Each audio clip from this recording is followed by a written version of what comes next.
Miami Metro Homicide, Lieutenant Quinn speaking. Transferring a call from the NYPD. Hello, this is Detective Claudette Wallace, NYPD, calling to check on the status of one of your cases. No, B? The Bay Harbor Butcher. Hello? Sorry, did you say the Bay Harbor Butcher? Correct. Yeah, that case has been closed for years. I met your captain, Angel Batista, who is actively pursuing it. What? Is this a poor connection? I said your captain is... It's not our captain. I mean, he was our captain, but he retired. He up and quit out of nowhere. It was crazy. Angel Batista. Yeah. Look, he's a really good guy. He is, but He is no longer an active law enforcement officer. no. I don't know what the fuck he's doing in New York.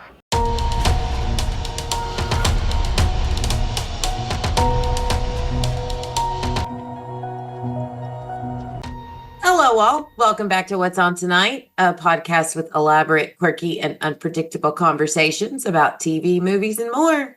I'm Becky. And I'm Mark. And I'm Penny. Today we are covering Dexter Resurrection, Episode 8, The Kill Room Where It Happens. Tell me every time y'all have said that in your head, you haven't sung it in every Hamilton style, because I have. Lucky for y'all, I'm not doing it on the podcast. You're welcome. Please note this is a spoiler-filled podcast. So if you haven't watched the episode yet, don't want to be spoiled, just come back and check us out after you finish watching. And episode 8 was directed by Monica Raymond, teleplay by Tony Saltzman, and story by Tony Saltzman and Dane Anderson. Those names sound so familiar because they've been in other shows. You know, you say that, and I have started watching credits now, like the first few names that come up in shows that I'm watching, and I'm like, ooh, they did The Pit, or ooh, they did this, or ooh, they did that, and it's making me more interested in different types of shows that I wouldn't normally have watched because these people that we're covering are writing these great episodes, so it's very cool. All right, Penny, would you please share with us this incredible synopsis that you wrote for us? Y'all, this is a Penny original. Well, rewrote. Harrison decides to apply for college and has a date with Gigi. He also asks Dexter for some advice about the situation with Elsa's landlord. And so later, when Al decides spontaneously to go home to Wisconsin early so Dexter can't kill him, Dexter pivots using his prepared kill room to intimidate Elsa's landlord and help Harrison at the same time. Angel continues tracking Dexter and gathering evidence. And when he finds the kill room and interrupts Dexter as he's terrorizing Vinny, he eagerly calls Wallace and Oliva to see his proof, quote unquote proof, because they're not really impressed by it. They're very skeptical, to say the least. Mm-hmm. Wallace has been digging deeper into the Bay Harbor Butcher case, and she calls Miami Homicide to check up on Angel and his story and talks to Quinn and finds out that Angel's no longer an active law enforcement professional. Dexter lets slip that Blessing had been a child soldier to his daughter Joy, who didn't know. And it really upsets her. A furious Blessing later confronts Dexter, saying, "You betrayed me."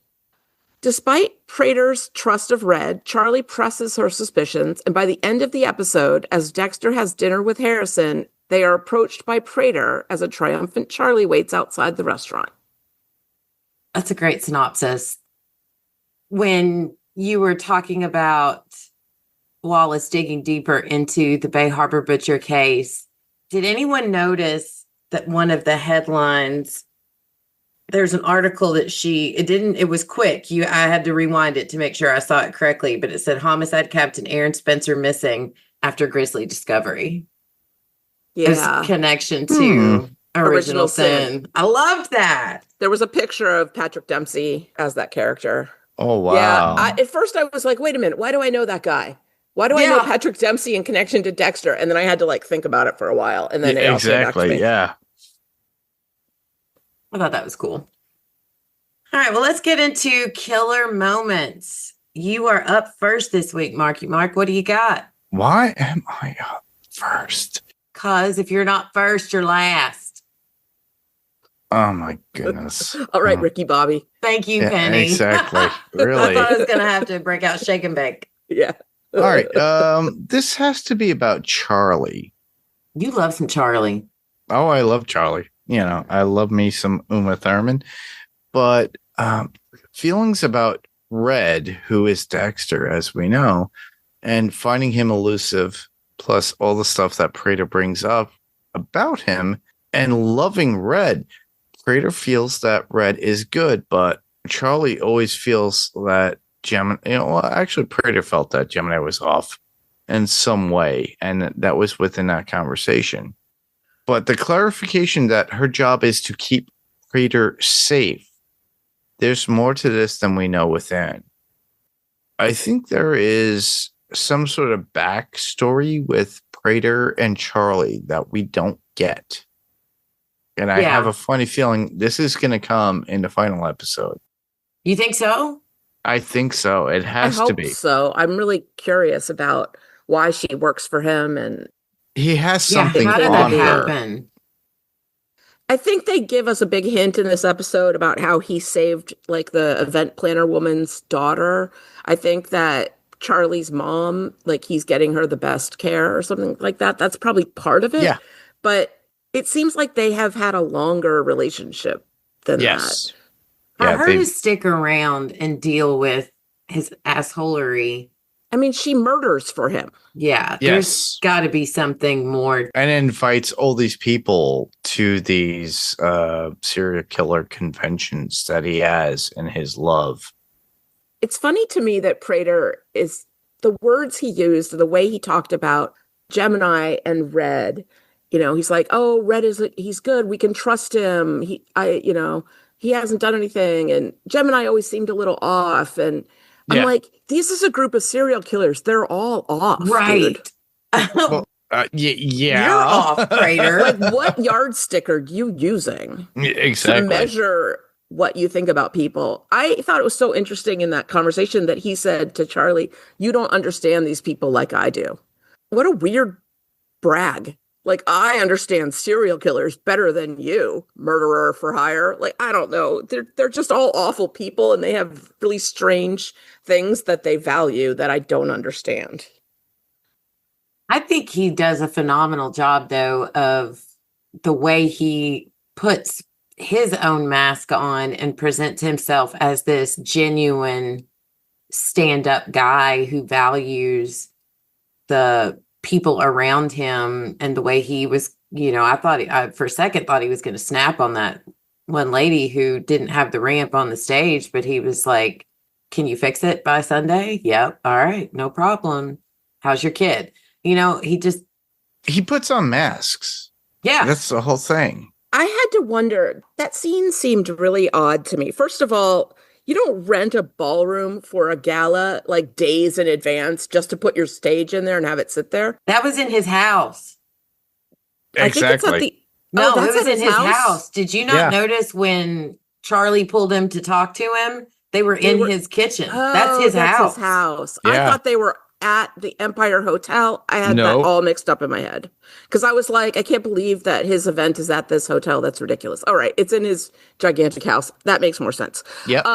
It sounded like this woman Vivian had worked for him before, right? Like she's done this before, but she made a mistake of not including a wheelchair ramp for a gala that he throws every year for injured police officers. It just was like, I don't know, the scene didn't make sense to me. She acted like she was new, but also like she had an ongoing relationship with him.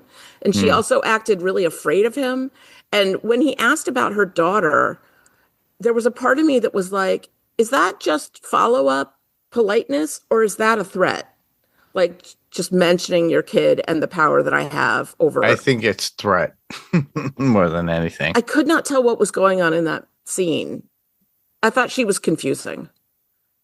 Yeah, I didn't even think of that. I looked at it as just a way to continue to show us Prater's own mask. But now that you're saying that, she did look a little afraid. But I also think, when you're working for such a powerful person, who is obviously a perfectionist, Yeah. you want everything to be right. So you're going to act nervous and whatnot. I felt Yeah. like him asking about her kid was a way to get her to relax and not be so stressed out to talk about something that she loves.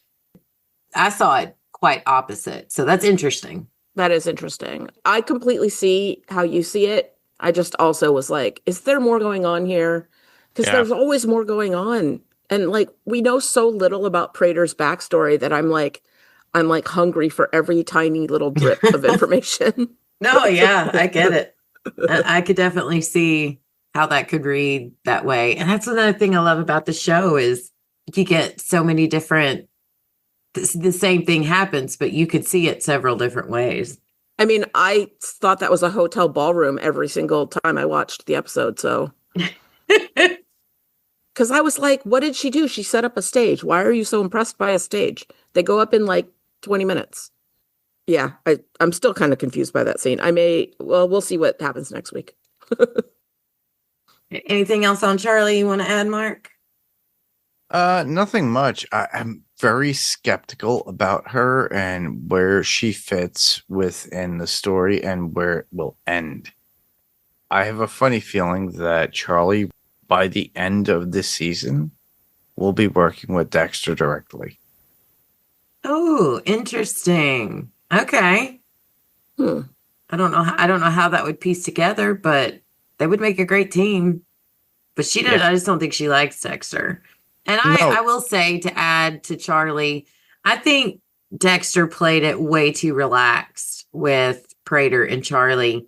Yeah. Driving his own car to the Whirlybird location. And he has a cell phone that Charlie gave him. Did he not think that they would have the ability to track him with that phone? Exactly. Well, exactly. We find that out at the very end of the episode. That's how they were able to find him. I assume that's how. That's what I assume. But there are plenty of other ways. Like Becky is saying, he drove his car that's registered to him. You know, like that's how Angel found out where he lived. It would have been very easy for Charlie to get, Prater has bragged about owning the police. So she could get a license plate run and find out where he lives. As far as they know that Dexter is red, and that's the whole thing. But she's suspicious about him in general. So whether or not she thinks he's not red, she would have been like, we know he's not living at his old apartment anymore. Where is he living now? And the fact that if I were her, I would have run that license plate and then gone to Dexter's apartment like Angel did and poke around. And then she could have followed him. Which should have actually erupted into more files based around Dexter and the Bay Harbor Butcher, which should spark a flag to, of all things, Prater, because he loves serial killers. And Dexter. Oh, like if she finds out his name is Dexter Morgan and then they look into who Dexter Morgan is. That would lead to the Bay Harbor Butcher. I would or at least bring it up. I would think, honestly, at this point, she was able to triangulate and use the phone just to find out where he was. Yeah. I don't think she actually used the license plate, but the fact is, they were all given these phones. And the only people left are Al and Dexter at this point. So everybody else is, quote unquote, dead. Yeah, they have that hilarious scene where Dexter's arguing with Harry in the car, and Harry's like, you have to unmix yourself from these people, and he's like, I'm working on it. And he takes out his phone and he's like, Lowell's dead, Mia's dead, Gemini's dead, and deletes them all. Yeah. And it was so fun. It was such a funny narrative device to me. Like sometimes you see people on shows like crossing things off lists and stuff, but deleting names out of a phone. I hadn't seen that particular thing before. It was very cute. And then it made me wonder, because then he only has Al's name left in the phone. I was like, did he not have Prater's number? Because Prater calls him all the time. That's exactly it. That was a good question that I actually had, because you would think Prater and Charlie would be there as well. Yeah, but it was funny to just see one name in a cell phone contacts list. Yeah. Yeah. Well, that's a burner phone for you. Yep. All right, Penny, what was your favorite killer moment of the week? So I'm going to go with my runner-up, because my first one was Prater finding Dexter at the restaurant. But Which we did not discuss. So that's true. All right, we'll get to my runner-up later. So Prater coming into the restaurant as Dexter is calmly having steak with his son there at the table. And Prater, first we get to see Dexter's face, the way they I thought he reveal thought this. it was Batista. Or Yeah. something. Like he looked so he was mad. angry and but it was really well acted, because it looked like he was trying to hide that he was angry. Yeah. Right. It was Yes. like 2 layers of face acting there. The and then surprise. Yeah. it shows Prater say, I didn't know you had a son. And I'm like, you don't know he's his son. I mean, it's kind of obvious, but not exactly necessarily true, but whatever. Okay, fine. He has a son. And then I love the shot that goes out to Charlie by the car, who just looks so smug. Mm-hmm. Like, I knew there was something, but like him having a son is not that suspicious. No, it's Just because not. he never mentioned it before. It's And- not in the characterization of Red, but that's the whole thing. But I think Harrison is savvy and will play along. I, on a whim, watched a couple of episodes of New Blood this week. I just wanted to like remember how they met and what the relationship was like in New Blood. And one thing is that Harrison like goes with it when Dexter lies and covers for him immediately without even batting an eyelash. Yeah. Yeah. And so in this situation where Prater says like, oh, Red, I didn't know you had a son. I am so certain that Harrison will be like, yeah, this is my dad, Red. Like, he'll just be like, right in there, like, go with the flow, do the cover story. Yep. Without ruining it for Dexter. Yeah, because we don't know at this point that Prater knows Red is Dexter. He just knows that he's in this restaurant with his son. Right. Maybe Prater Correct. was legit just there having dinner. I don't know. No, Charlie definitely found him because she was so pleased. That was a definite. Yeah. That was yeah. a gotcha look on her gotcha face. moment, and I think. we're going to throw you on the spot. I also don't think that's a restaurant Prater would go to. No, it's not. It's Applebee's. Was it Applebee's? That was the first restaurant they went to when he was having dinner with Harrison. That looked a little fancier. Oh, yeah, I you're don't right. think the first place was definitely an Applebee's-esque place. It didn't look to me like a Prater kind of restaurant. He's it didn't. fancy. Yes. That just looked like a nice restaurant, like normal middle-class person nice, not super billionaire nice. Normal middle class Manhattanite. Yeah. Yeah. It could cost you up to about $120 a plate, at least. Yeah, that's fancy to me. That is fancy for normal people, but I'm saying that the kind of places that Prater goes Yeah. Right. are like you Or know, Regal's the Food Full, and 500 that's to an entree. $1,000 a plate. yeah, Yeah. they're reservations and other important people, and it's Yeah. I doubt he goes to that kind of place. That's Yeah, they're Patrick Bateman kind of all. places. Dorsha.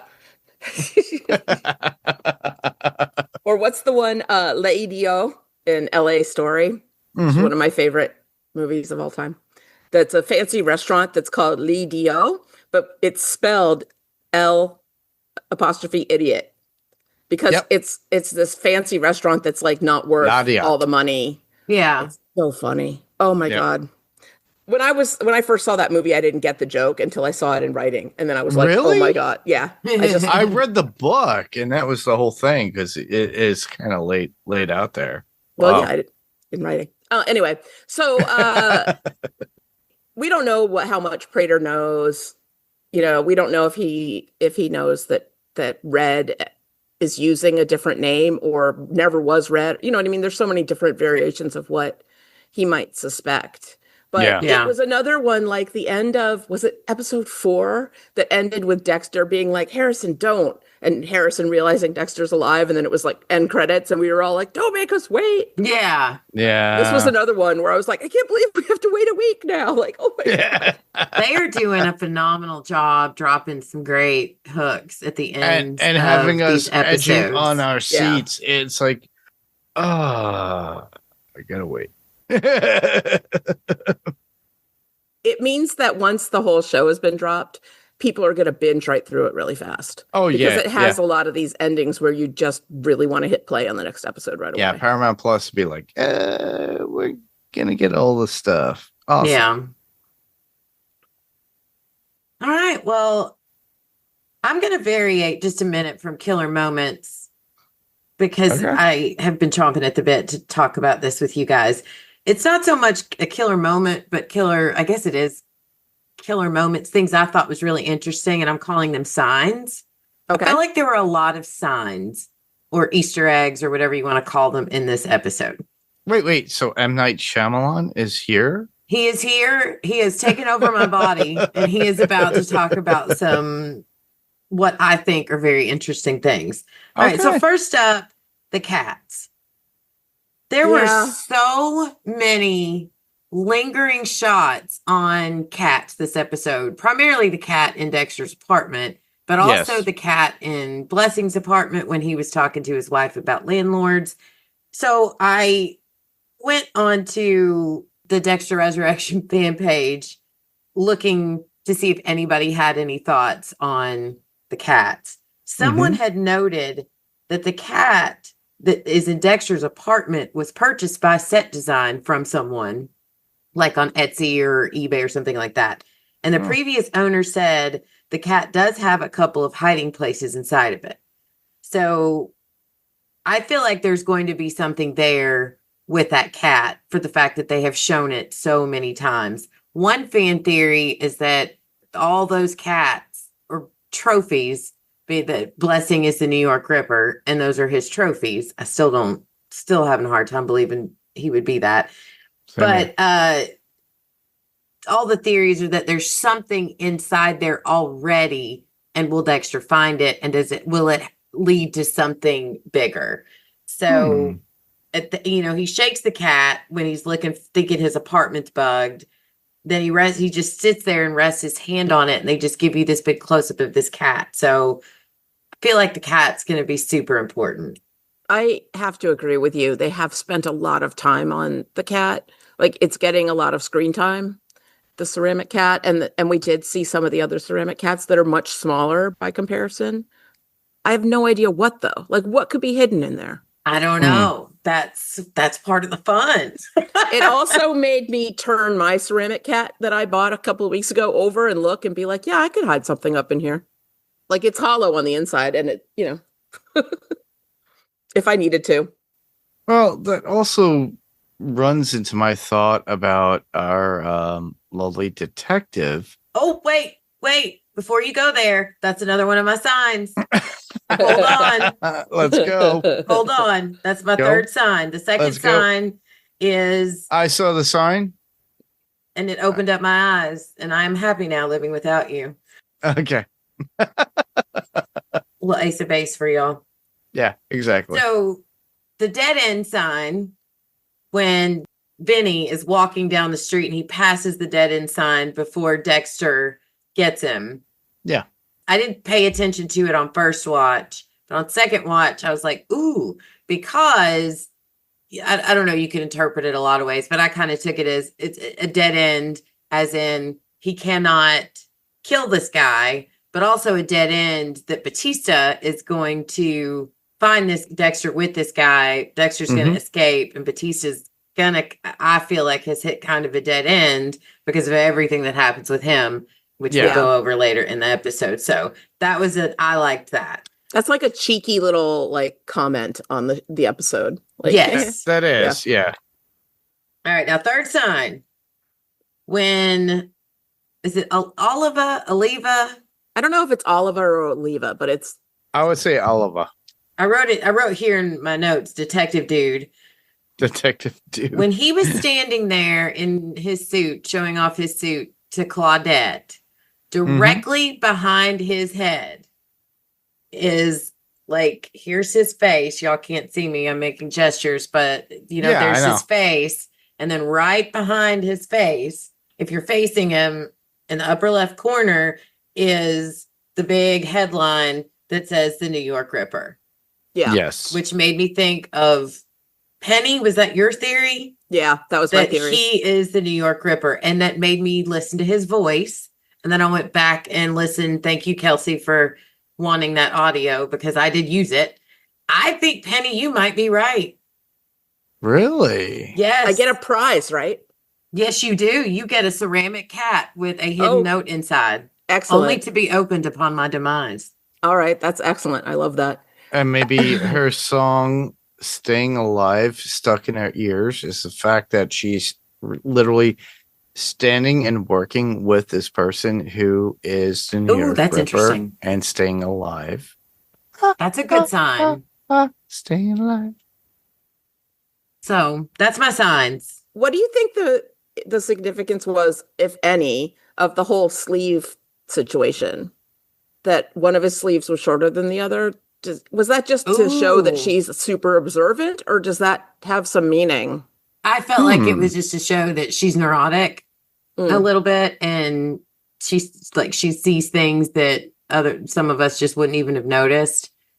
But now that you say it, dadgummit, it probably means something. I still feel that there are some psychological things that are going on with that detective, and I think with her it's advanced ADHD.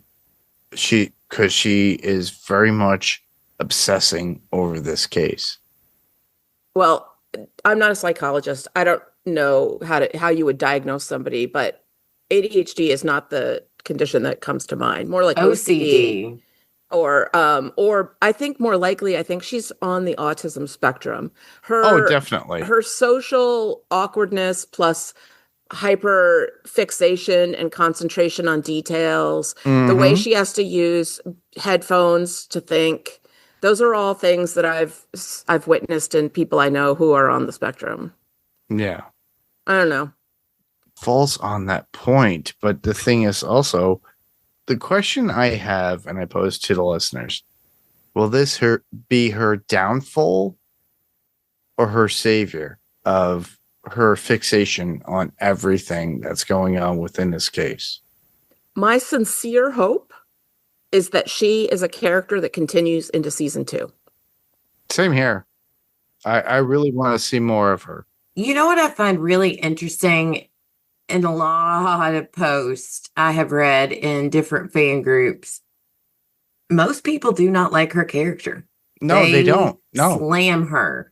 They hate her. I don't know if it's because it's a female lead or if they're frustrated with her neurodivergence. People are annoyed that she listens to the same song. I don't know what it is, but she's one of my favorite new characters of the show. But a lot of people do not like her. I think I like her. Misogyny goes a long way to explain that. She's not smiley. She's not soft. She's not a woman who makes the people around her comfortable, which she's like the Sheldon Cooper, wrong. Yeah, women are treated very harshly if they are not soft and gentle. I love her. Every episode, I love her more, and I can't stop thinking about Denise Go's character in Andor, and I don't know if it's Go or Goff. She played this character, Dedra Miro, who also has a very harsh demeanor and does not make the people around her comfortable. She's very angular. She's very clipped in her speech. She's very obsessed. And it took 2 whole seasons for people to start liking Dedra. And they only started to like her because, actually, I don't really know what got people to finally like her, but I liked her from the beginning because I love seeing a woman who just breaks stereotypes like that. It makes me really happy. And I think that Claudette Wallace is very good at her job. I think that she has a deep passion for catching criminals. She really cares about it a lot. Yeah. I don't know if she has great people instincts because I'm pretty sure her partner is the New York Ripper, but I admire her. And like I said, I just love it when a female character just like breaks convention like that and she's not written for the male gaze. She is her own person. She definitely is. There was a character years ago in the medical community and on TV that was just the same. An English actor portrayed him perfectly, but he was always, people didn't really really like his character. I'm He was forgetting. a dick. You're talking about House, and he was a dick. Yes. Yeah, but men are allowed to be. Women are not. Which is so That's stupid. why she's getting I hate don't online. think she's a dick. I don't think she's a dick She's at just all. abrasive. Not even She's- that abrasive. She's just not soft. Yeah. She's very honest. It's very much almost like who's the kid who played in Bates Motel and Freddie Highmore. has I love Freddie Highmore. I love Bates Motel. I need to go back and rewatch that. God, that was so good. That was a great movie, but and show. I should say show, not movie. But regardless, Freddie Highmore was very good in perceiving that particular character within that show. But the thing is, when you see it as a woman, everybody sees it. You know, men's egos always go, "Oh, you can't do that. Oh, you can't do that." I'm like, I don't care. I love this character. I really do enjoy her character and this. I want to see her persevere and get Dexter at a certain point. I don't want to see her die, but the character die. But I don't think she's going to. I hope not. I love her. same here. But it just gives me that familiar feel of these other characters that were out there in other shows. And I think they really narrowed it down and coined it with this particular female character, which is perfect. And I want to see more from her. Same. All right, Mark, what's another killer moment you got? This is going to be fun. Killer moment. Gigi and Harrison. Oh my God. Can I just say, I've never been more proud of Harrison than when he got consent. Yeah, that Made was sure he got consent from her before going to Pound Town. Yeah. Oh my God. Loved that. I'm sorry, Mark. That was my favorite Harrison moment. But go ahead. I think Gigi got the nookie more than she thought. Oh my God. But also the lovely interaction between them at the dance floor before they danced, and how she says, "Hey, my accident really ruined it for my career." Him boiling it down to how his father was able to be a blood splatter forensic scientist for the Miami PD or Metro PD, and that didn't stop him, and meaning that there's more opportunities for her, and she can't become a detective, but there are other opportunities. So it's like him giving her hope, a real relationship, very different from his friendship with Elsa and Elsa's son. So I'm like, wow, he has a friend who's female and has a kid, and now he has a girlfriend, in my opinion. I'm thinking, yeah. That's a fair assessment.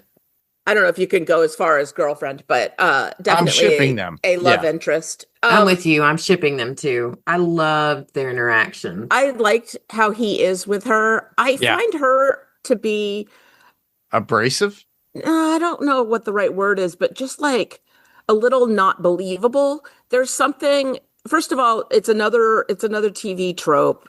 Gigi is like a manic pixie dream girl, right? She's like, she dresses and she's vivacious and she like threw herself at Harrison, and she's just a little bit hard to take. Over the top. Like, I feel like it's like a little too perfect. If I had any reason to think anyone was trying to like, I don't know, like some super spy was trying to get to Harrison, I would think she was an act. She seems like a plant. Something that Wallace might have put in place, you think? I don't think so. But or maybe Prater? There's something about her that's not quite right. I definitely see your point, but in thinking about it, she would have had no clue that Dexter got that flyer from Elsa or whoever he got it from, and that he would show up at that time to take that tour. I thought their getting to know each other was natural. I thought it was very flirty, very cute. Her jokes about her nerve being stuck and flipping him off and him not quite getting it, but then him giving it back to her. I like them. I find it very I hope I'm normal and wrong natural. because he seems really happy with her. And I do think it seems like they're developing a real connection. I just feel like she's threw herself at him in a way that seemed odd, especially since I think she's like 2 years older than he is. Like he's not even in college yet, and she's a sophomore. And yeah, I don't know, just seemed weird to me. It seems out of the ordinary, but I think this is season 2 fodder that we're going to get into at a certain I hope point. she makes it out of the season. I was like, there was a moment where I was like, oh, Harrison's so happy. Oh no, she's gonna get killed. Like No. I think she's going to get wrapped up with Dexter in some way. They were especially cute in the elevator when they were kissing, and then it went ding, and they like broke apart and had those looks on their faces, like that, like happy guilt, like haha, we almost got caught. Like they seemed really like giddy, and that was really cute. Yeah. Anything else on that, Mark? That was about it. I just like the idea and the aspect of Gigi and her, like obviously Harrison pursuing some sort of love trope within this, but also having a friend, meaning very similar to his own father, where he had friends outside of his world, but also having interests outside too. Because if we remember the original Dexter series, Harrison's mother was a big, huge thing, but then he had his workmates or people. I think Harrison's developing that himself Like with a these life. people. He's getting a life. Yeah. Yes. Yeah. I do like keeping Elsa. I think it's less tropey by choosing to keep Elsa as a platonic relationship and showing that, a man and a woman can be friends and it doesn't have to be sexual. Yeah, I do like that. And Exactly. it's cute how good he is with her son. Oh my gosh, that was adorable. Which always kind of points to the fact that if you remember with Harrison when he was a young child and Angel's sister babysitting Harrison at that point. I don't remember any of those episodes. I think that might have been after I stopped watching the original. Yeah, well, Dexter became friendly with, not romantically, but Amy. influential with Amy, yeah. And she was caring for Dexter at that time. And she was getting involved with Quinn long after, oh my God, there's like so many. Yeah, that's original. We don't need to go there. Yeah, we don't have to go there. But regardless, it gave me those feels. So, yeah, it's a bit of normalcy, in my opinion.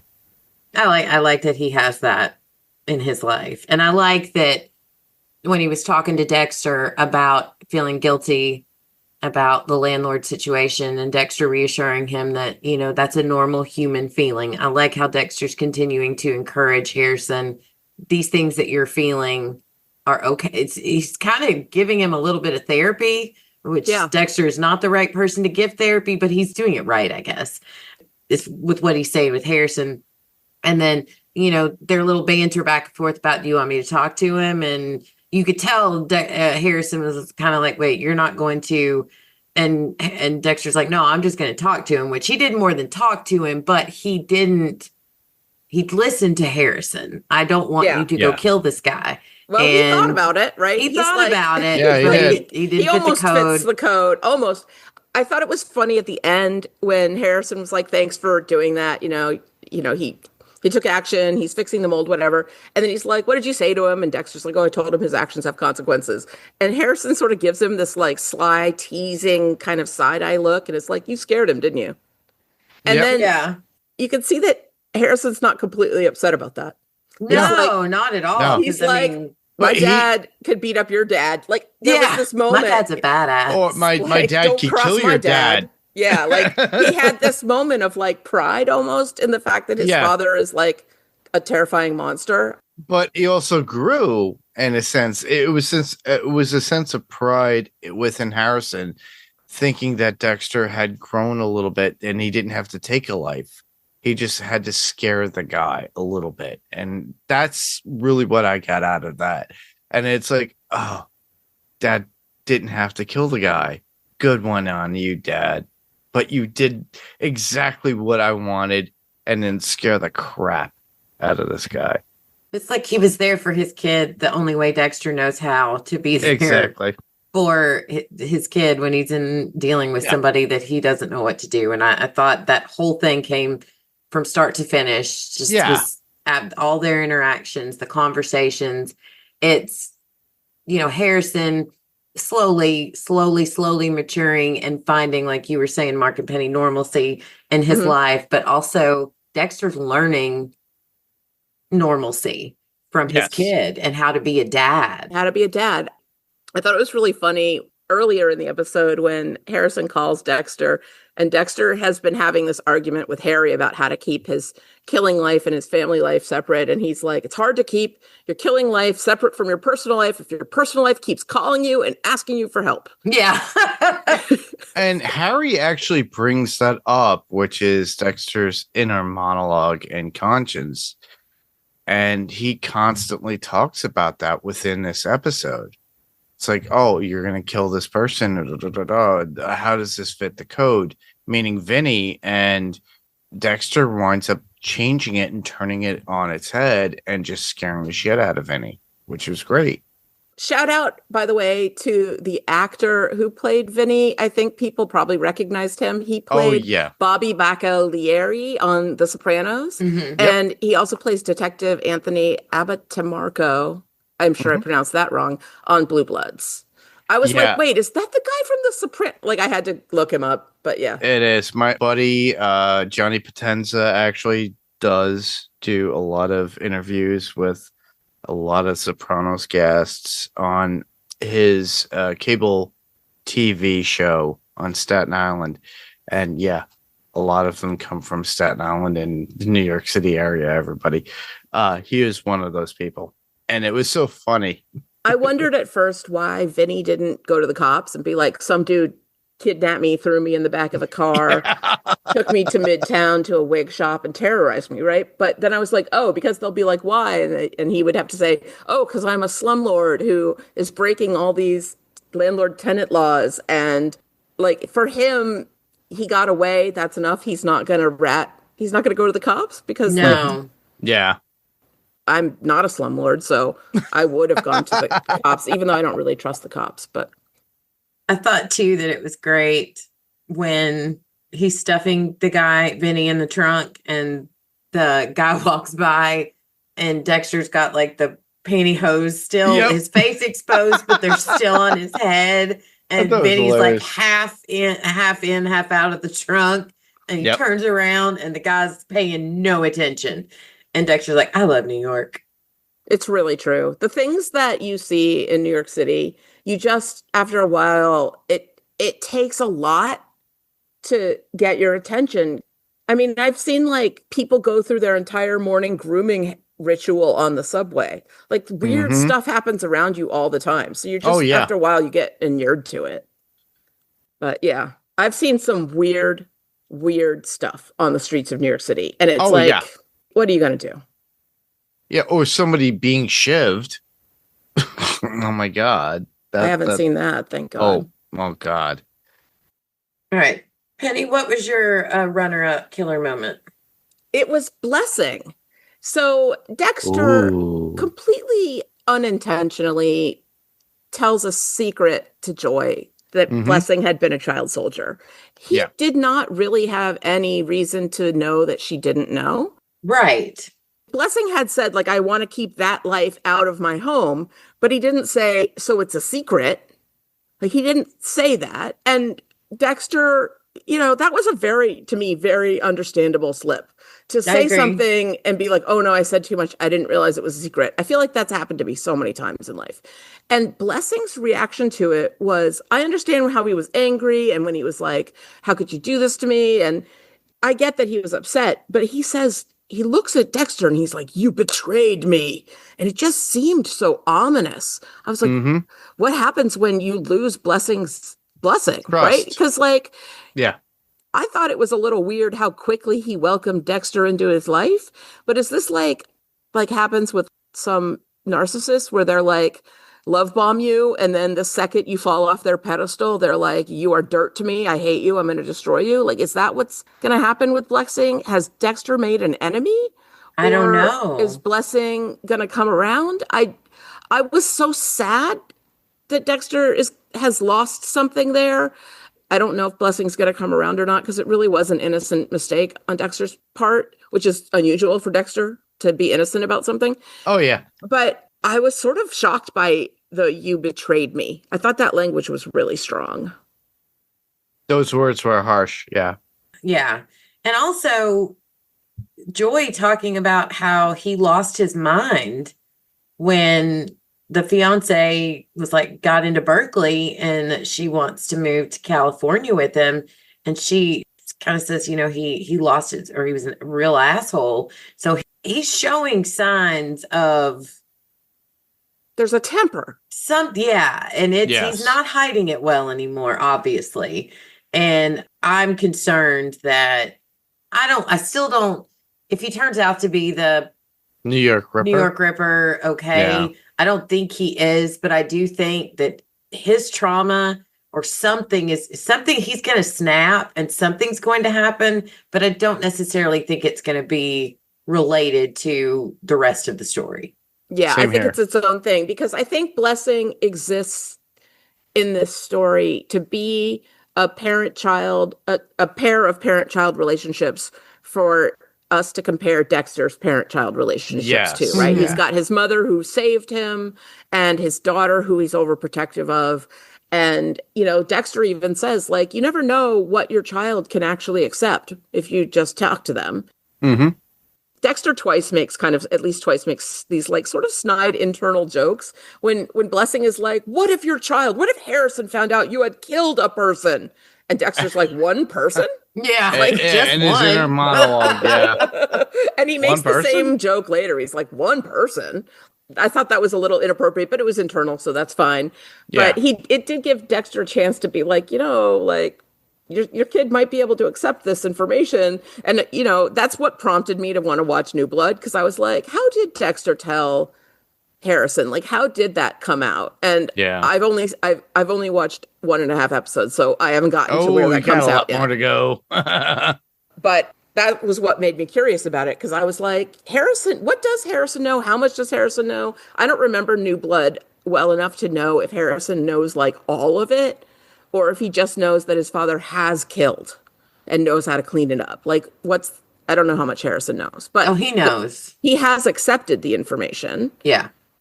So Dexter's not wrong. And his advice to Blessing of like, talk to her, like she'll accept, she can come around, it's going to be okay, is not wrong. For what Right. Dexter was like, had good advice all over the place this episode. He sure did. And I think Joy was more pissed that Blessing didn't tell her about that part. Like, just why didn't you tell me? Not so much this is what I did, but it's that you told a guy you've known for what did she say? Like 2 weeks? 2 weeks. Or 2 weeks, months? yeah.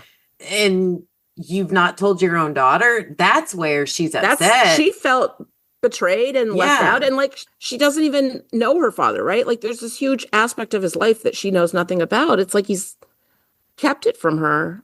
I would be upset too. It's a stranger. On a side note, the idea of going to an acupuncturist who's off their game. Oh my God, that sounds brutal. No, thank you. It's scary enough to go. I've been to an acupuncturist once, and it was a little scary. So they're going to stick you with needles. That's scary.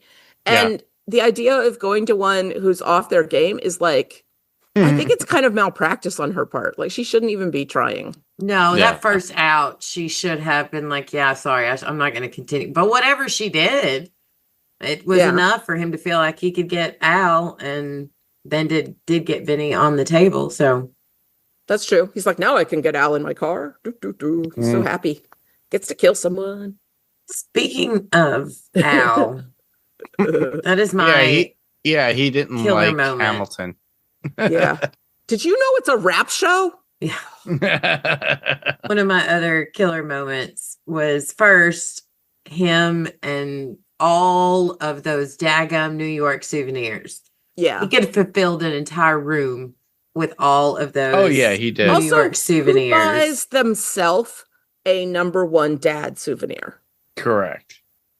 Number one or best dad is something only your kids should be able to say, or your Well, Yeah, it's like or buy spouse. for you. Yeah. Michael Scott buying himself a world's best boss mug.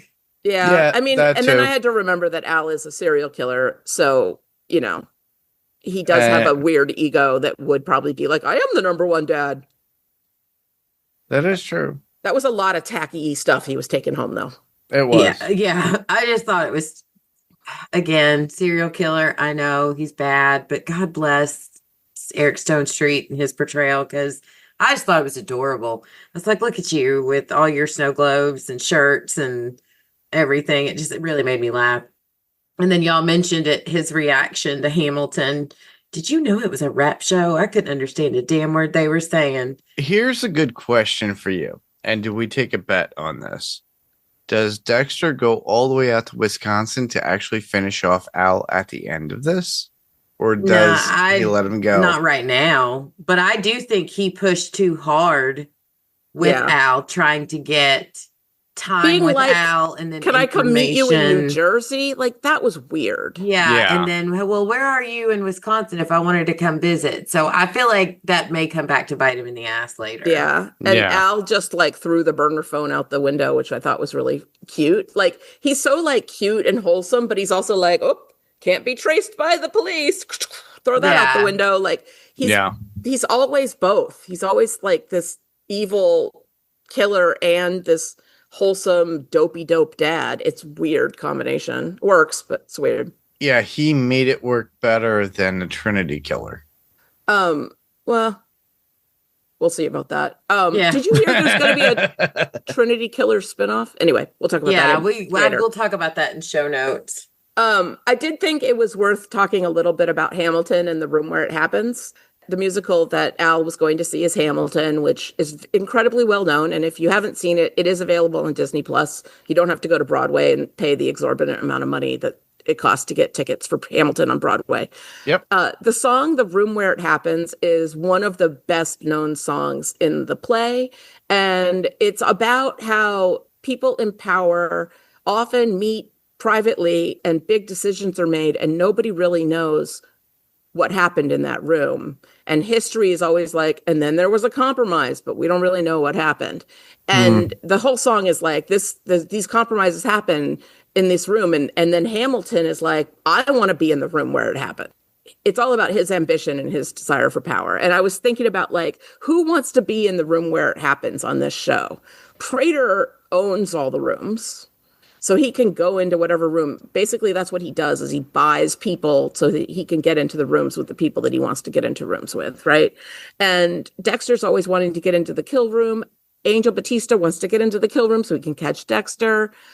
I don't have a full metaphor yet, but I feel like it's there.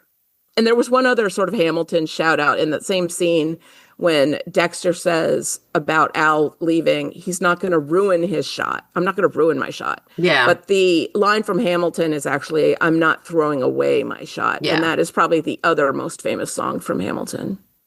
I saw Hamilton. It was not the main cast, but I saw it at TPAC, Tennessee Performing Arts Center here in Nashville. And I saw it on Disney and with the original cast, and it was great. But I got to say that the off-Broadway performers were just as good. It was really, really good. I saw the touring show as well here in Boston. And my main thing, and I would have been kind of like Al in that I have a hard time understanding any music where they talk that fast, or anybody really who talks that fast. Sometimes I have a little auditory processing issue and I'm like, I can't understand anything they're saying. And then I'll just shut down and stop listening. So before I saw the off-Broadway production of Hamilton, I watched the Disney Plus one and with subtitles on and like rewound and made sure I understood what was going on so that when I went to see it live, I could understand it because I knew that how fast they sing and talk was going to be a problem for me. I was I got to be ready. I got to study for this one. And it was worth it. It's a great show. It is a great show. I never saw it live, but I always thought, wow, this is history.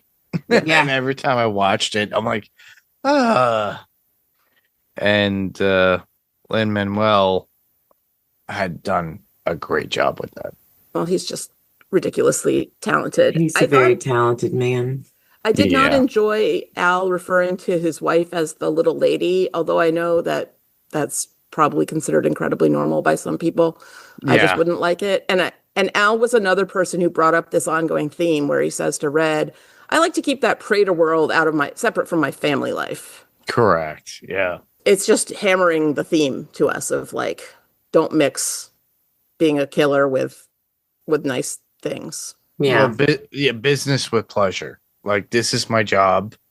I don't know which one of those would be considered business and which would be considered pleasure. Like for Dexter, the killing is the pleasure, Mm-hmm. and the family is something that he's trying to get good at, almost like a job. So I don't know which one is which. I think it's more. Yeah. Anyway, For listeners, do you think Dexter's killing is more for pleasure or for business?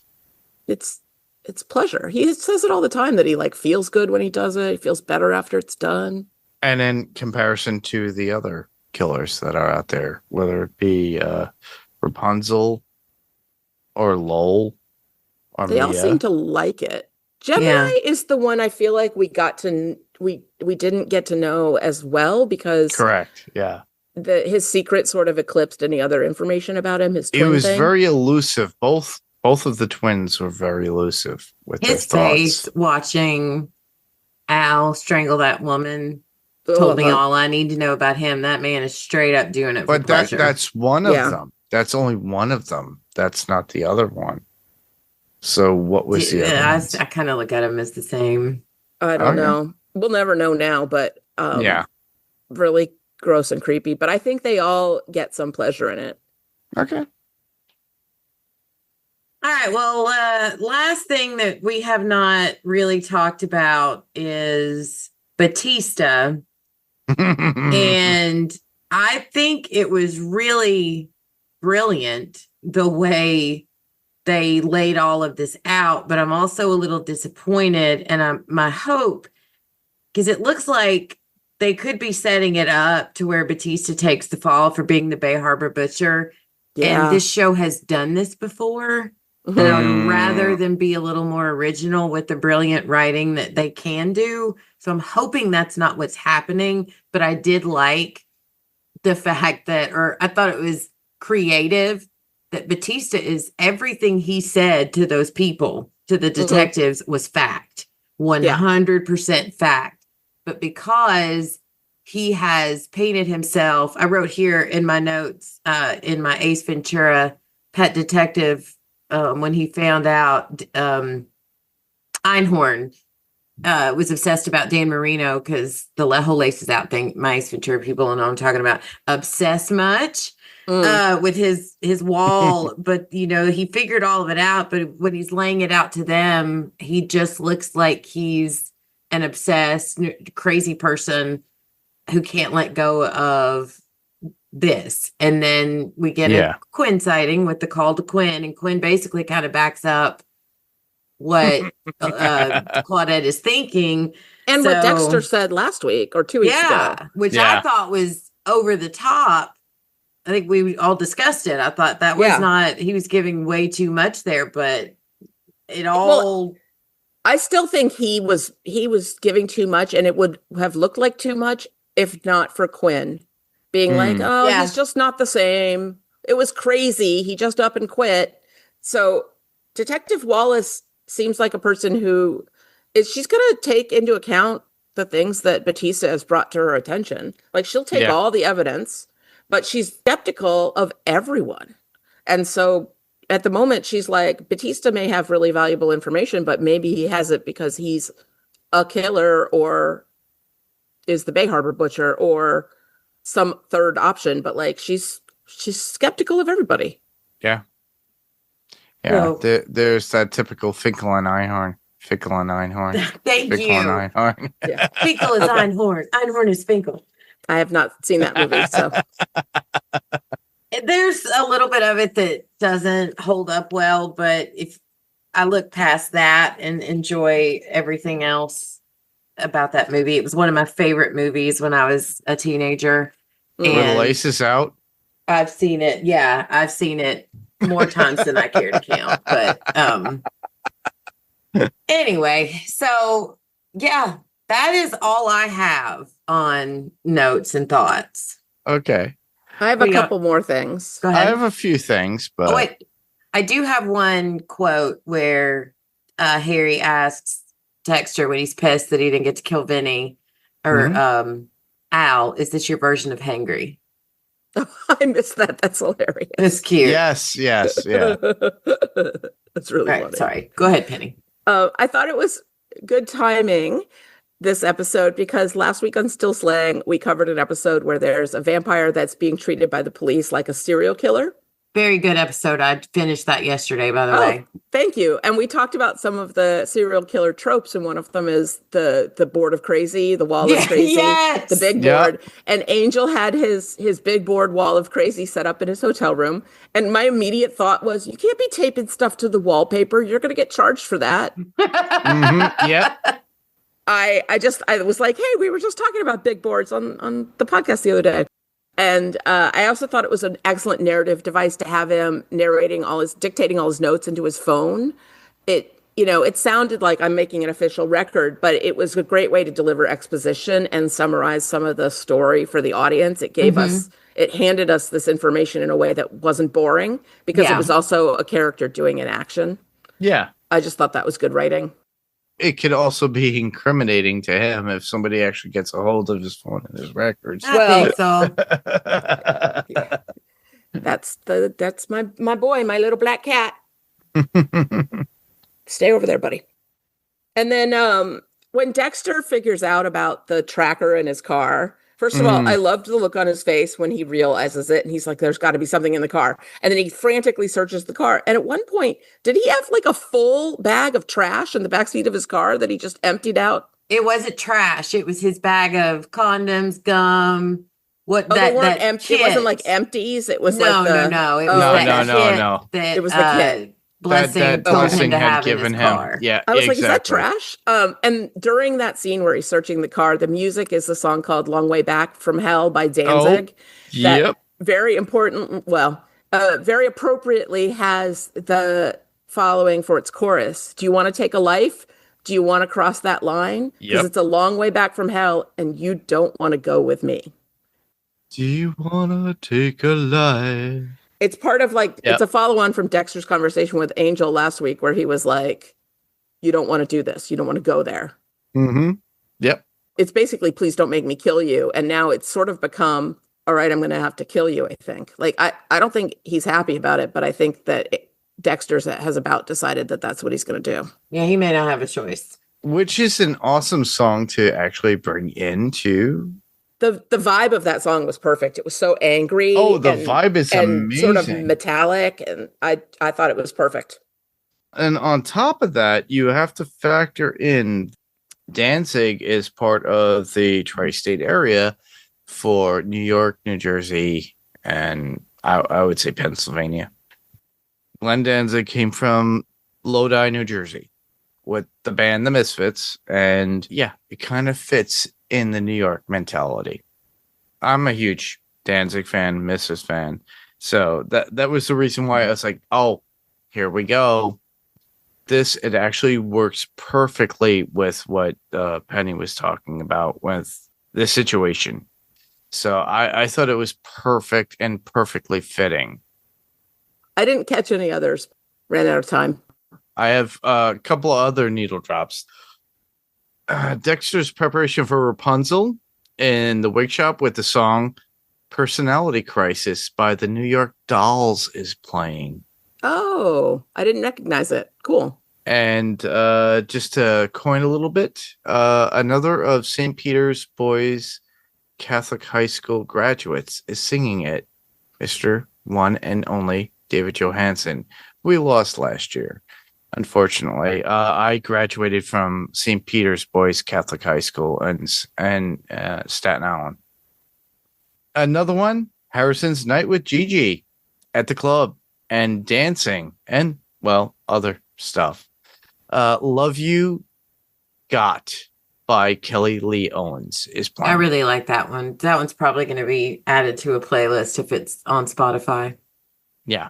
So that's what I got out of that. Those were the needle drops within the actual episode, everybody. Awesome. Thank you. All right. Anything else? The only thing I have left is one quote that I got. Go for it. Dexter fitting the code to Elsa's landlord to kill him, saying, Vinny fitting the code would really streamline things. And that would be directed to Harry being the, his conscience. That's a good one. Yeah. All right. Well, let's move into show notes and news. I found a really cool article on independent.com written by Jacob Stolworthy that discusses the success of the reboot. The decision to mine Dexter for reboot potential has paid off in a huge way, with bloodthirsty viewers positioning the show as one of the best of 2025. TV fans are heaping acclaim upon Dexter Resurrection, which is a direct follow-up to 2021 miniseries New Blood, and have seen the series achieve record-breaking scores on review aggregate sites. Michael C. Hall's murderous character Dexter Morgan, created by novelist Jeff Lindsay, died in the finale of New Blood, which relocated him from Miami to upstate New York. But when the series became Showtime's most watched of all time, bosses rethought the plans. Fans are in agreement that Dexter Resurrection is as good as the best of Dexter, which peaked with its second and fourth seasons. It's one of the rare 2000s reboots to watch the acclaim created by its original, with Gossip Girl and Gilmore Girls, among other shows, to be mined for revival potential. In fact, episodes 4 to 7 all have scores sitting higher than 9. First time since the show's fourth season, centered on John Lithgow's Trinity Killer, aired 16 years ago. Producers will be grateful to learn that they've rewritten the show's legacy, considering that the finale of the original series, which ended in its 8th season, is considered one of the worst in TV history. Yep. Yep, it was. Dexter Resurrection follows another prequel, Dexter Original Sin, which sees Patrick Gibson playing a young version of the blood spatter expert as he first hones his taste for murder into a code created by his police officer father, Harry. James Remar in Resurrection, but Christian Slater in Original Sin. With Harry's assistance, Dexter kills other murderers. Dexter Resurrection is set to return for 2 more seasons. A spin-off focused on Lithgow's Trinity will also be released in 2026. Much like Hall provided voice work for Original Sin, Lithgow will narrate the younger Trinity's story. I'm really excited about that. I am too.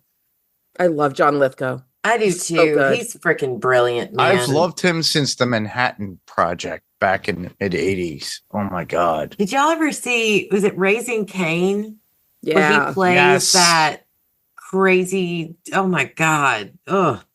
It's amazing because he's so silly in Third Rock from the Sun.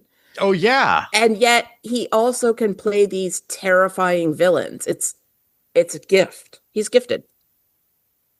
So we got a very unfortunate update on the second season of Original Sin. There is not going to be, as of now, there is not going to be a second season of Original Sin. And I did a bit of a deep dive and found, with the help of Dexter Daily, it was never officially announced by the network that there would be an Original Sin second season. The Wrap and a few other very popular, usually accurate sites came out saying that there was going to be, but this all happened before Skydance took over Paramount Plus. So once that happened, the talks kind of fell silent. So for everyone upset, and I did sign a petition today to get us a second season of Original Sin. It never was officially announced. So technically it's not canceled. It's just not being renewed at this point. But they're focusing they're taking all of that focus into the second season of Dexter Resurrection, which means I do hope that in the next 2 or 3 years, we will get more Original Sin at some point. I'm hopeful. It was really good. I'll be sad if we don't get another season. Same. Same. Because there's so much so much they could do. So maybe once they finish Resurrection, they'll have more not ammunition, but more Capital resources. I don't know. material. That merger is really new. It's going to take a while for those two companies to sort of settle. And who knows what'll happen when new people are in positions of authority. It's almost impossible to predict. But also on top of that, if they actually put everything into process and actually filming, they can't really stop it at this point. So they could still film during that time and pay those actors based upon that contract. So I think we will have something. We just don't know where it's going to be ending up at that point. So that's your update there on what we know so far about Original Sin. But it looks like it is official that there will be 3 seasons of Resurrection. So at least we have 2 more of that coming. And I really hope they stick the landing this time. I'm sure they will. All right, well, let's move on to some feedback. Mark, you want to start us off? Yeah, via our What's On Tonight Facebook page. Kelsey writes, it's getting harder not to be taken out of it when the things happening are things like seeing a see-through pantyhose, clear plastic sheeting in a glass front building at night, and AirPods staying alive for how long? How far along are those AirPods charged? And then on top of that, a Manhattan style business that deals with wigs and having plastic in front of it too. I understand that. I will say I don't have AirPods, but I have some really good earbuds. And when the case, because I'm assuming AirPods, the case charges the earbuds. When that thing is fully charged, I can get a good full week of charge out of that when I'm listening. So I could see the AirPods staying charged to the for point, a while. And they could be located too. She continues on saying, and Batista not even checking in the laundromat if Dexter had been there. A completely reasonable place for someone to be for an hour plus, even if he has a washer and dryer. Maybe he needed to wash a comforter. Wow. Okay. Dude, really? Is losing it so much this season feels a bit reckless. I can't always tell if it's the characters or the writers showing or throwing caution to the wind. Certainly can't say the story is slow, but I hope they land this plane with a little less yada, yada, yada on some things. Y'all, on the other hand, totally yadaless, and thank for it. Okay. Thank you, Kelsey. Thanks, Kelsey. We also got a voicemail from our good friend, Steve Brown. Hello, what's on tonight? This is Steve. This is me for Dexter Resurrection. The kill room floor where it I don't know. It's a title. Okay, so we begin with Batista in his apartment, I guess, setting up the situation so far. It's funny, he's using a recording app like me.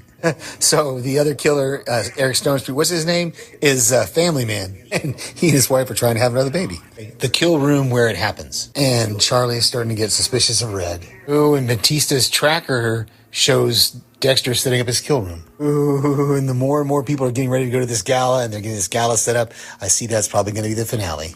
Oh, Blessing's daughter didn't know what her dad did. Oh, and Dexter's finding out that Elsa's landlord is a little more than just a bad guy slumlord. He's a bad guy slumlord. And Al has managed to dodge him by leaving during intermission of Hamilton. Looks like he might get to miss Dexter's retribution. And of course, Blessing is not happy that Dexter told his daughter about his past. Ooh, and it's the first time we see Dexter tell one of his hallucinations to go away. And it looks like he's trying to find a legal way to help Elsa out. Now Dexter's going to have to show some restraint. We'll see how that works. Okay, so I was wrong. Dexter's just going to kill him. How is killing the landlord, though, really going to help Elsa's situation? Oh, and Harrison and the girl from the college are having some sexy time. Oh, maybe Dexter's not going to kill him because I notice he's wearing a mask while this guy's on his table. Oh, and Batista's found him. Oh. He knocks Batista down running out of the place. And, of course, Dexter gets away. So his tracker was AirPods. Guess I never realized that from the last episodes. And of course, Batista has no real proof because he can't tell the police that he put a tracker on the car. So Wallace calls in to check on Batista and finds out that he's retired and talks to Quinn again. Uh-oh, Prater just found him in this restaurant. Now where's this going to go? Thank you, Steve, for your always amazing voicemails, and we hope that you are healing nicely. Yep. Live Steven. He was going to try to join us for this episode, but he said he wasn't quite ready, but he is planning on joining us for the finale. So I'm very excited to have hopefully the whole crew on. So yeah. We'll see. Well, I'm looking forward to having Steve back on Panels to Pixels again. We also got a voicemail from the amazing Sam. For those who have not heard the Pit podcast, Sam joined us for a guest spot when we covered the Pit season 1, and she is a frequent guest on Still Slang, and she is hilariously awesome and has the best laugh. She did write in her email to me, first thing, the subject line was, "You can edit this. It's so long." And I haven't listened to it yet, so I don't know how long it is, but I'm okay with that, Sam. And then she added, Dexter was not, and in quotation marks, throwing away his shot. And she signed it, Sam the Nerd. So here's Sam's thoughts on the episode. Hi guys, it's Sam. I finally got my act together and was able to watch the show and get my thoughts together before you guys recorded. Yay. Y'all are doing a wonderful job as usual. I really enjoy listening to the podcast after watching the show. You guys do such a great job of exploring characters and themes and just the richness of the show of Dexter taking place in New York City. It's just awesome. Thank you, Sam. I just really appreciate it. I really liked Original Sin. I actually just recently watched it a few weeks ago, and I really liked it. It's Original Sin, Mark. Original Sin. That still makes me laugh. Gee, thanks, Sam. You called it everything but Original Sin in that episode.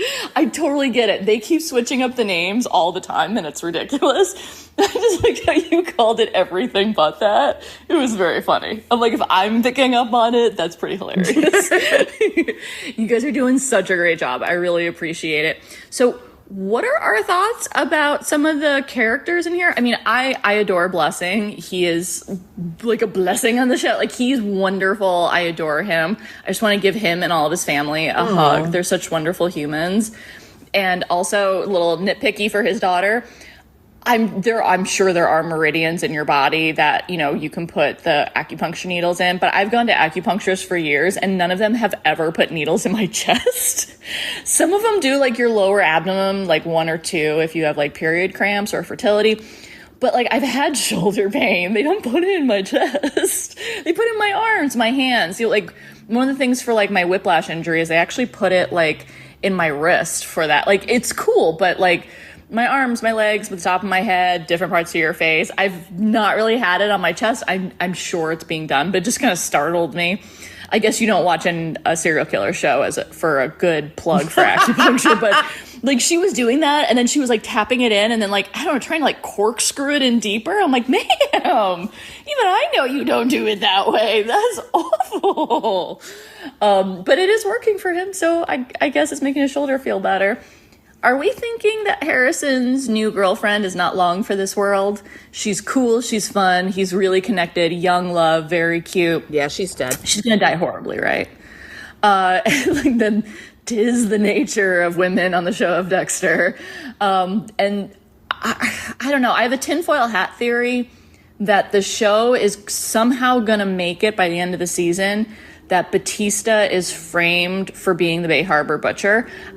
It's just like the way he's doing this, like from the small police station in that he was at in New Blood, and then here in New York City, he seems obsessed with this. He's stalking Dexter and Dexter's son, and he's trying to pull the police in.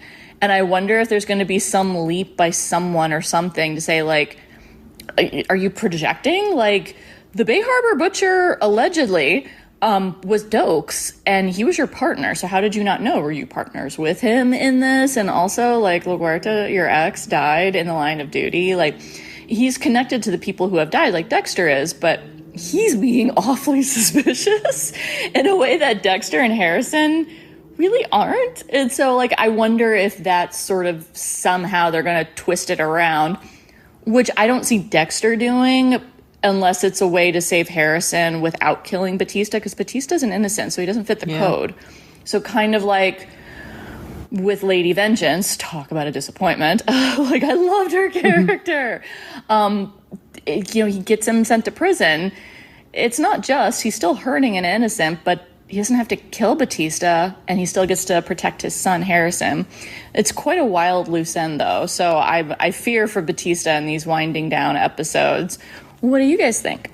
Where is it going? I think you might be right, Sam, but I hope that's not where it's going, but we'll see. Yeah, same here. So thank you, Sam. It was great to hear your voice again. I haven't talked to you in so long, so I'm glad you're caught up and with us. And thank you, everyone, as always, for the feedback. We really do appreciate y'all. You make this worth doing, so please keep the feedback coming. And if you would like to leave us some feedback or just say hi, you can send an email or a voice message as an attachment, like Sam and Steve did, to what's on tonight and the number 2 at gmail.com. You can visit our Facebook page where there will be a post for the next episode, and you can leave feedback in the comment section or send us a message through Facebook Messenger. We can also be found on Instagram at What's On Tonight Podcast and the number 2. And of course, we would greatly appreciate it if you'd take a moment to leave a comment, a like, or share our podcast on the listening app that you use. Y'all, I got a notification today from Spotify that on our What's On Tonight Spotify page, we hit 500 streams and downloads. Yay! I Woo-hoo! almost cried. And you're shocked? No, I mean, yeah, I don't know. I'm just grateful because we are a part of Pirate Core Entertainment. So you can find all of our podcasts, or What's On Tonight podcast, Mandy's Dinner for Her. You can find all of that on The Pirate Core Entertainment Pirate Core podcast. Entertainment. That's where you'll find us on YouTube and a lot of other streaming apps. But Mark encouraged me to create our own What's On Tonight Spotify page, late July, June? Yeah, So about 2 months ago. Not crazy long. So to get 500 streams and downloads, That's a lot. wow. Thanks y'all so much for listening. I just really tickled my soul to see that today. So yay. All right. Let's have a very strange acupuncture session with Joy and Dexter. And we can share where else listeners can hear us, podcast recommendations, TV suggestions, or anything else that you'd like to share. Penny? So, as you know, I have a podcast where we talk about Buffy the Vampire Slayer and its spin-off show Angel, and occasionally we also cover movies. We recently did Sinners, and that's called Still Slaying, a Buffyverse podcast. You can find it in all the places where you find podcasts. And I want to recommend a couple of shows that I think are very underappreciated and were very undermarketed, both on HBO. One is called Somebody Somewhere, and it's one of those shows. It's by Jay Duplass. It's hard to explain exactly what it is. It's not a comedy. It's kind of a drama, but sometimes it's funny. It's also just absolutely beautiful story about friendship and overcoming grief. and I recommend it. It's 3 seasons. The episodes are short. You'll buzz right through it. And the other one is called The Other Two, and it's hilarious. If you like Schitt's Creek, it's kind of that sort of humor. Is that about the siblings? Yeah. Oh my God, that is so funny. It's That really, is a really great funny. show. And I'm constantly meeting people who haven't seen it. So I just want to give it a little shout out. And the final thing is there's this amazing movie that recently was added to streaming. For the longest time, it wasn't in theaters and you couldn't see it anywhere. It's called The Life of Chuck. It is a Mike Flanagan directed film based on a Stephen King short story. It's not horror. It's not what you think of when you think of either Mike Flanagan or Stephen King. It's actually just very heartwarming and beautiful and thought-provoking. And I highly recommend it. Oh, thank you. Awesome. Marky Mark. Well, you could hear me as always right here on What's On Tonight. Well, as we cover Dexter Resurrection. You could also hear me on Panels to Pixels podcast. We have a lot of stuff in the process going on. We actually have just covered our thoughts about the new Superman movie that just came out in 2025. And we did, along with that, a whole comparison thought of all the other previous Superman movies and within that one particular podcast. So look forward to seeing that. We will begin our coverage of Peacemaker, our finalization of the TV show Invincible that's on Amazon Prime that we all know. So Jamie Dimmick and myself. You could also hear me on Adrenaline Cinema podcast as well. And the most recent one that you'll get will be a movie about, well, it came out in 1982. So it's spoiler filled, but if you've never watched it, it's called Mega Force. It came out in 1982.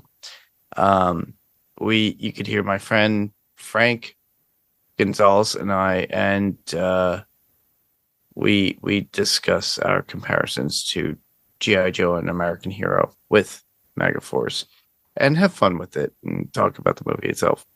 And then you can also hear me on the Pirate Core, music podcast that could be found on the Pirate Core Entertainment podcast.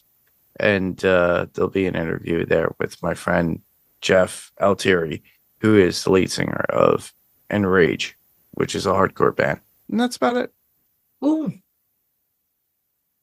For those listeners who are members of Jason Cabassi's Patreon page, and Jason, we've talked about before, he's the founder of Podcastica. Please check out Penny and Jason's interview with Kelsey. Y'all did such a great job, Penny. Kelsey's was easy. She's so charming. She's so easy to talk to.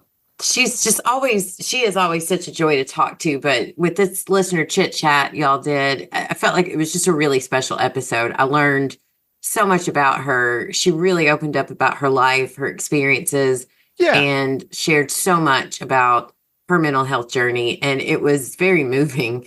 Had no idea everything that she's experienced in her life. So if you are a member of Jason's Patreon, please check out that listener chit chat episode. And you can learn more about his Patreon page and other great podcasts like Penny Still Slaying at podcastica.com. And as far as TV recommendations, I binged in 2 days a show called Untamed on Netflix. I guess it's been out since July, but I just noticed it. I've started liking shows that I've enjoyed on Netflix, so they're suggesting a lot more things, and I'm actually trying some of them. But this is about a National Park Service agent, very Rick Grimes-esque kind of guy, investigating a mysterious death in Yosemite National Park. Eric Bana is the lead actor, and it was really amazing. It's good suspense, drama, mystery, and tells a good story about grief and how it affects people. Apparently there is going to be a second season, and I am very excited about that. So please check it out. Do they film in Yosemite? Is it like gorgeous landscapes? It is. The setting is stunning. Like I was Googling Yosemite National Park to see what it costs to get in. When is the best time to go? I don't think I think some of the shots, aerial shots and things like that were actually of the park, but I think it was filmed somewhere. Maybe I don't think it less. was all filmed within the park, but it was filmed in California. So it's the landscaping alone will make you, oh, so beautiful. Well, as always, we want to give a big thank you to Mark and Pirate Core Entertainment for giving us this platform. Please visit the Pirate Core page. You can find it on our Facebook page, and there you can find our podcast as well as other podcasts like Dinner for Her with our very own Mandy, Adrenaline Cinema podcast, Panels to Pixels podcast, and other projects that Mark is working on. Well, that wraps up our coverage of episode 8 of Dexter Resurrection. We will be back next week with Kelsey to cover episode 9, Touched by an Angel. Y'all, 2 episodes left. That's it. So I noticed on IMDb that it's actually the title for next week is Touched by an Angel. It's got an accent, Angel. Oh. So I think that's a play on Angel Batista's name. So I wonder if somebody's going to get Touched by handy Angel. by Angel. Yeah. I hope not. I really don't want to see that. And that's a kind of phrase. How do you talk to an angel? Oh my God, that's going to be stuck in my head for the rest of the day. Thank you, Mark. God, the worst possible song to choose with the word angel in the title. Yeah, the movie. Man. It was a song from the TV show The Heights, everybody. If you don't remember that, I remember that completely. Yeah, and thank you for bringing it all back. That's great. I did. Yeah. Sorry. I feel really old right now. Call me Dexter. I'm here to torture you. Well, we want to thank everyone so much for listening. And just so you know, Penny will be back with us to cover the season finale. So you have not heard the last of her yet. So I'm very excited about that. It's really hard to shut me up. So Yes. No, Penny and I are from the same cloth. It's beautiful. Awesome. So everyone, never lose hope. Storms make people stronger and never last forever. We are definitely in the midst of a storm right now in this country, but keep the faith. We will get through it. I'm Becky. I'm Charlie. Oh, wait, no. Darn it. I'm Mark. And I'm Penny. We'll catch you next week when we grab the remote and see what's on tonight. Bye.